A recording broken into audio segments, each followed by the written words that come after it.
এত স্পিডে গাড়ি চালাচ্ছ কেন? বাড়িতে ছেলে কান্না করতেছে আর বাইক চালাইতেছে, একটা ভাব আছে না?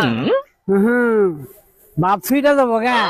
শোনো বাবা, তোমার ছেলে কান্না করতেছে, 5-7 মিনিট পরে কান্না থাইমা যাবো গা। আল্লাহ তা না করুক, যদি তোমার অ্যাক্সিডেন্ট হয়ে যায়, তোমার ছেলে কান্নাকে সারা জীবনে থামবো? তোমাদের তো রক্ত গরম। শোনো, সময় যেতে জীবনের মূল্য অনেক বেশি। কোনদিন না ফিরাছে দেরিতে ফিরা অনেক ভালো।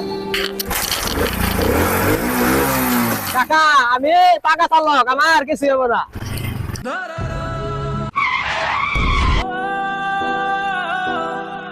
বাবা, ও বাবা, ও ও মুরুখ ভিতরে বধে কেউ গ্রহণ করে না।